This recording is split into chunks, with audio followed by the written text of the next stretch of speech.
तो जामा मस्जिद कई मायनों में दूसरी मस्जिदों से जुदा है। उसकी पहचान किसी की मोहताज नहीं है। सदियों बाद भी यह अपनी आन बान और शान से मुगल सल्तनत के सुनहरे काल का गुणगान कर रही है। इसकी दीवारों में मुगलिया सल्तनत की स्थापत्य कला रची बसी है। यह इतनी बड़ी है कि इसमें एक साथ करीब 25,000 लोग नमाज अदा कर सकते हैं। पर इसकी खासियत इतनी भर नहीं है। इसका इतिहास इससे कहीं ज्यादा धनी है। कहते हैं कि एक बादशाह ने अल्लाह का सबसे ऊंचा दरबार बनाने का सपना देखा और उस सपने की ताबीर बनी दिल्ली की जामा मस्जिद। तो आइए इतिहास के पन्नों को पलटकर एक बार फिर से इसकी कहानी के बारे में बताने की कोशिश करते हैं। दोस्तों, जामा मस्जिद का सपना मुगल बादशाह शाहजहां ने देखा था। सपना एक ऐसी मस्जिद का जिसमें इबादत गाह ऐसी हो कि देखकर अपने आप मन में खुदा की बंदगी करने का भाव जागे। यही नहीं, शाहजहां चाहते थे कि खुदा का दरबार उसके दरबार से ऊंचा हो, इतना ऊंचा कि खुदा के घर का फर्श उसके तख्त ताज के ऊपर हो। इसके लिए उनको लाल किले के सामने किसी स्थान की तलाश थी। उनकी तलाश पूरी हुई लाल किले के ठीक सामने स्थित उजला नाम की पहाड़ी पर। इस छोटी सी पहाड़ी को मस्जिद बनाने के लिए चुना गया। यह शाहजहां के दरबार के ठीक सामने थी। आगे शाहजहां के सपने के तहत इसका काम शुरू कर दिया गया। 6 अक्टूबर 1650 को मस्जिद को बनाने का काम शुरू हुआ। मस्जिद का फ्लोर प्लान आगरा में स्थित जामा मस्जिद की तर्ज पर बनाया गया।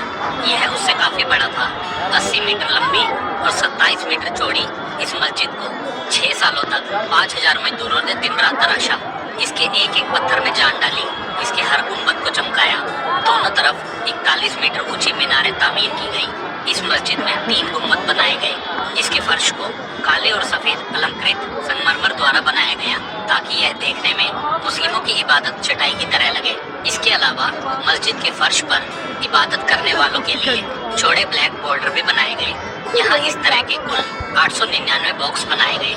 हजारों टन पत्थर की मदद से बनी ये एक आलीशान इमारत है। इसको बनाने में उस दौर में करीब 10 लाख रुपए खर्च किए गए थे। पहले इस मस्जिद का नाम मस्जिद जहानुमा था, जिसका अर्थ है पूरी दुनिया को देखने वाली मस्जिद। इसके बड़े आकार के कारण यहाँ काफी लोग जमा होने लगे। इससे लोगों ने इसे जामी मस्जिद कहना शुरू कर दिया। यही नाम आगे चलकर जुम्मा मस्जिद हुआ, यानी जहाँ जुम्मे की नमाज होती है। आगे समय के साथ मस्जिद जहानुमा जामा मस्जिद कहलाने लगी।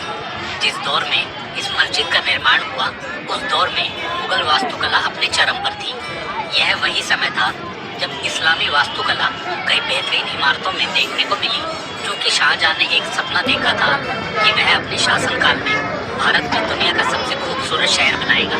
इसके लिए शाहजहां ने शाहजहांबाद बसाया, जो फिलहाल पुरानी दिल्ली के रूप में जाना जाता है। इसी शहर में जामा मस्जिद तैयार की गई थी, जो मुगलिया कला की समृद्धता का बड़ा उदाहरण बनी।